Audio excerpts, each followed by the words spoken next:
सवाल है दो विचारधाराओं का, एक देश को बर्बाद। आप देखो अभी राजस्थान में जो अल्पसंख्यक समुदाय को भी ये लोग शामिल कर रहे हैं, तो एक तरह इनके लोग किसी मुसलमान को मार दे रहे हैं और अपने ही उस मुसलमान को जो प्रभावित कर रहे हैं उसके द्वारा किसी हिंदू को मरवा दे रहे हैं। ये तो देश कातिलों का देश बनता जा रहा है। जब कहा था किसी ने, चाहे जितनी छिड़ गए हों गुजरात में, कि बिहार ये गुजरात की सरकार और यहाँ का मुख्यमंत्री ये मौत का सौदागर है, तो लोग छिड़ गए। हो सकता है नरम शब्द का प्रयोग हो सकता था, लेकिन जिस तरह से वहाँ हत्याएं हुई थी और मौत जिस तरह खड़ी की गई, मौत का बाजार जलाया गया जिंदा लोगों को, उसमें तो मौत के सौदागर थे ही।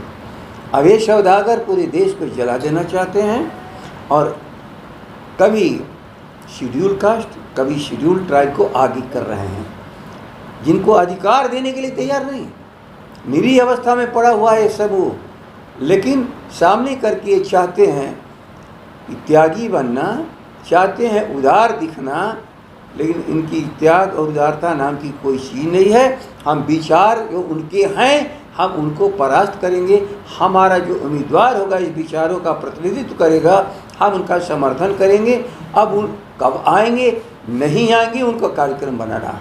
ये 20 से 30 बुलडोजर को लगाया गया है बिहार, यूपी के बाद बिहार में बुलडोजर अब चल रहा है। बुलडोजर देखिए, उस पर हम अभी कुछ बहुत ठीक से नहीं कह पाएंगे। मैं इतना ही कह रहा हूँ, लोग जैसा कहते हैं कि सरकार ने एक्विजिशन किया, लोग कहते हैं वहाँ बाशिंदे कि हमने यहाँ के लोगों से खरीद की।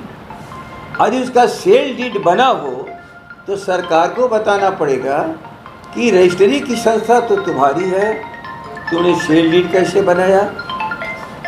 यदि सरकार ने म्यूटेशन भी किया तो सरकार को जवाब देना पड़ेगा कि आपने म्यूटेशन कैसे किया। लेकिन जो जानकारी अभी मिली है, कभी भी वहाँ के बाशिंदों से हमारी जानकारी नहीं मिली। 75 से एक्विजिशन का सिलसिला शुरू हुआ और कंप्लीशंस नहीं हुआ। अब आज हम 2022 के हम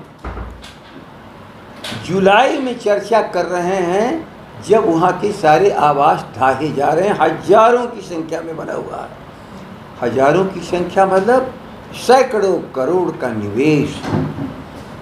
शहर के मकान हैं 10-20 लाख ही नहीं, कहीं 1 करोड़ 2 करोड़ के भी बने होंगे, मैं नहीं जानता हूँ। हमें लगता है कि इसका सेटलमेंट भी हो सकता था। सरकार भी कोई अर्बन कॉलोनी बनाने के लिए शायद जमीन लेना चाहती थी, तो इनको भी मौका देना चाहिए था। ये प्लॉट में आप चाहो तो हिस्सेदारी ले लो। जो जानकारी मिली है कि वहाँ सड़कें बनाई गई हैं, वहाँ के घरों में बिजली दी गई है। कौन की सरकार किस पीरियड में दिया गया ये मेरा विषय आज इसलिए नहीं है। जब 75 से क्रिया चल रही है तो पक्ष और विपक्ष में जितने लोग हैं कभी न कभी सरकार में रहे हैं। इसलिए केवल सरकार का मैं दोष नहीं दे रहा हूँ, लेकिन आज तत्कालीन सरकार है। सैकड़ों करोड़ के पूंजी निवेश, इंसान जो अपने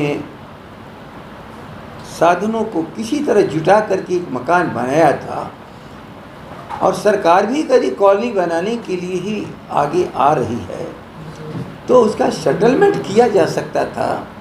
और सरकार का काम ही है केवल बुलडोजर नहीं चला देना।